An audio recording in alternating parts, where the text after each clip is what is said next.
ওয়ালাইকুম রহমতুল্লাহি ওয়া বারাকাতুহু। আমার ভিডিওগুলো দেখতে থাকুন, দেখতে দেখতে ভালো লাগে, ভালোবাসা হয়ে যাবে ইনশাআল্লাহ। ভুল টেনে উঠায়া নারীকে টাঙ্গাইলে দল বেঁধে ধর্ষণ করা হয়েছে। ধর্ষণের বিচার আসলে বাংলাদেশে কবে হবে আল্লাহ তাআলা ভালো জানে, আমি জানি না। ভুল টেনে উঠা নারীকে টাঙ্গাইলে দল বেঁধে ধর্ষণ, মানব জমিন পত্রিকার শিরোনাম। এ খবরে বলা হয়েছে, ব্রাহ্মণবাড়িয়ার নাসিরনগর থেকে চট্টগ্রামের উদ্দেশ্যে রওনা হয়েছিল যুবতী। ব্রাহ্মণবাড়িয়া থেকে প্রথমে আসেন ঢাকার বিমানবন্দর স্টেশন। সেখান থেকে উঠতে চাইছিলেন চট্টগ্রামগামী কোনো ট্রেনে, কিন্তু তিনি ভুলে উঠে পড়েন উত্তরবঙ্গগামী ট্রেন দ্রুতযান এক্সপ্রেসে। ট্রেনে উঠেই তিনি ঘুমিয়ে পড়েন। ঘণ্টা দেড়েক পর ঘুম ভাঙলে যাত্রীদের কাছে জানতে পারেন তিনি ভুল ট্রেনে উঠেছেন।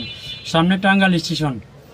যাত্রীদের পরামর্শে সেখানে নেমে যান ওই যুবতী। চট্টগ্রাম যাওয়ার জন্য তিনি রেলওয়ে পুলিশের সহায়তা চান, কিন্তু তিনি ঢাকা বা চট্টগ্রামের কোনো ট্রেনে উঠতে পারেননি, বরং স্টেশন এলাকায় গণধর্ষণের শিকার হয়েছেন। ঘটনাটি ঘটে শুক্রবার দিবাগত রাতে। এই ঘটনায় 3 জনকে গ্রেপ্তার করেছে পুলিশ। গ্রেপ্তারকৃতরা হলেন টাঙ্গাইল সদর থানা ব্রাক্ষণকুশিয়া সুতারপাড়া এলাকায় দুলাল চন্দ্র, সজীব খান এবং রূপ মিয়া। তারা সবাই পেশায় সিএনজি চালিত অটো রিকশা চালক। গতকাল শনিবার সকালে নিজ বাড়ি থেকে তাদেরকে গ্রেপ্তার করা হয়। আসলে প্রতিটা রেল স্টেশনে সিএনজি চালিত ড্রাইভার এবং সিএনজি সহ প্রতিটা রেল স্টেশনে থাকে, মানে রাত্রেবেলায় কখন ট্রেন আসবে সেই ট্রেন থেকে যাত্রী বহন করবে, এই জন্য থাকে। তো তারা যদি এরকম গণধর্ষণ করে মেয়েদেরকে, আমি মনে করি তাদেরকে কঠিন শাস্তি দেওয়া উচিত। কারণ তারা আসলে, আমি মনে করি তারা মানুষ না, মানুষ রূপের জানোয়ার। যেহেতু তাদেরকে ধরা হয়েছে,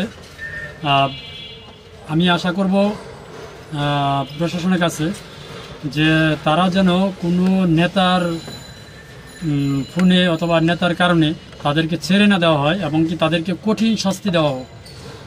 পারলে যাবজ্জীবন নয়, ডাইরেক্ট ফাঁসি অথবা গুলি করে সবার সম্মুখে তাদেরকে ফেলে দেওয়া হোক। এই ধরনের ঘটনা আসলে কাম্য নয়। যারা দেখবেন, আর ভিডিওটা পারলে সর্বোচ্চ শেয়ার করে দিবেন, যাতে করে তাদের সাজা নিশ্চিত করতে পারে সবাই, এবং এই ভিডিওর কারণে, ভিডিওর চাপে যাতে করে তাদের সাজা দ্রুত হয়ে যায়। আসলে গণধর্ষণের শিকার মানে দর্শক যারা আছে তারা মানে তাদের বিচার হয়, কিন্তু কখনোই সাজা হয় না, সাজা হতে দেখিও না বাংলাদেশে। তো ভিডিওটা শেয়ার করে দিবেন পারলে। ধন্যবাদ সবাইকে। আসসালামু আলাইকুম রহমতুল্লাহি ওয়া বারাকাতুহু।